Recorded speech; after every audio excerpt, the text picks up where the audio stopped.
que no fundo da alma humana existe um certo ódio a Deus. Todos nós carregamos isso. Deus disse que vocês vão morrer. Não, vocês não vão morrer não. Ele mentiu. Aquilo ali foi uma conversa dele. É porque eles não queriam o bem de vocês mesmo. Mas se vocês comerem esse fruto aí, é que vocês vão ficar bacana. Então essa tentação ainda ressoa no nosso ouvido. Nós achamos que Deus só fala quando temos uma sensação muito especial, né? Quando, sei lá, sentimos uma coisa meio mística, meio extraordinária e tal. Ou então um sinal muito grande que não tem como ignorar. Beleza, isso pode acontecer. Mas a gente tem que lembrar o seguinte: Deus não fala apenas por palavras como a gente. Ele fala por palavras e por coisas. Ou seja, tudo o que está acontecendo, por ser sustentado pelo verbo divino, por ser sustentado pela providência, é uma palavra divina. Tudo o que nos acontece, cada segundo do tempo que existe, é uma manifestação da voz de Deus. Então, não é que Deus fala uma vez ou duas vezes. Ele fala todo o tempo, porque as circunstâncias são um tipo de diálogo. Saber uma palavra divina permanente e constante, que a gente costuma ignorar, e aliás, não apenas ignorar, a gente costuma desprezar, a gente costuma se revoltar contra ela, a gente costuma odiá-la, inclusive, é o dever do momento presente. O dever do momento presente é a manifestação mais clara da vontade de Deus. Porque se tudo que existe é sustentado pela providência, e Deus sustentando o conjunto de causa de todas as coisas nos levou àquele momento específico em que a gente tinha um determinado dever a cumprir, significa dizer que todo o arranjo da história universal foi costurado para que naquele momento específico a gente tivesse que cumprir uma única coisa.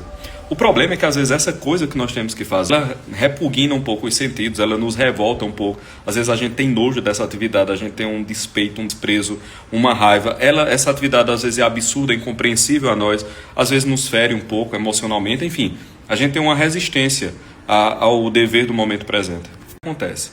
Nós temos uma tentação também permanente, então do mesmo jeito que Deus fala o tempo todo, a gente tem uma tentação que fala ao nosso ouvido o tempo todo, que é o seguinte: Deus é mau.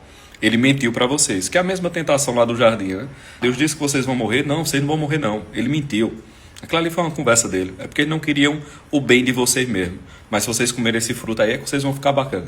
Então essa tentação ainda ressoa no nosso ouvido. Então nós achamos que Deus é pilantra. A gente acha que a providência é má. Então as coisas que muitas vezes nos obrigam a certas ações agora, a gente acha que Deus colocou ali como uma armadilha, porque ele é um sádico e a gente projeta esse sadismo divino, a gente não acredita que Deus é inocente, a gente não acredita que Deus é bom, então nós temos uma rejeição danada à providência.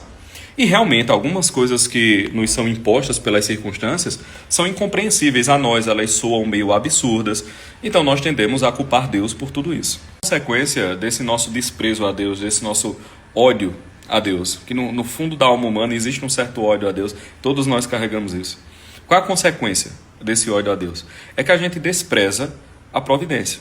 A gente refuga o bem que está ali nas obrigações, e exatamente por não cumprir essas obrigações, por nos acharmos superiores a elas, por acharmos que elas são injustas, a gente perde de ganhar a graça que estava oculta no dever do momento presente.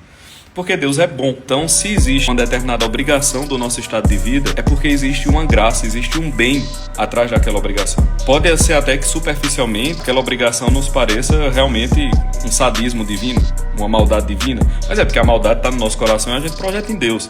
Mas existe uma graça por trás daquele evento aparentemente desnecessário ou escandaloso. Só para encerrar o raciocínio, se a gente quiser ter essa experiência de escutar a voz de Deus, e escutar a voz de Deus, essa expressão evoca imagens de relâmpagos, trovões, né? Anjos subindo e descendo. Bem, isso pode acontecer também, mas eu acho que a probabilidade de nós termos acesso a um evento desse é muito pequena. No mais das vezes, a voz de Deus vai ser encontrada se a gente parar um pouquinho e olhar a nossa volta, sabe? Dá uma olhadinha assim à nossa volta. Aí nós vamos encontrar a voz de Deus, porque as circunstâncias, elas são o conjunto das permissões divinas para nós.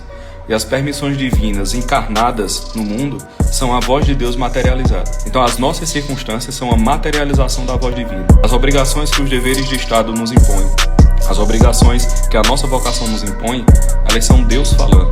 Desde que a gente não tenha repúdio por Deus, nem pelas circunstâncias que Ele nos permitiu ter, a gente vai escutar Ele bem direitinho e bem pertinho.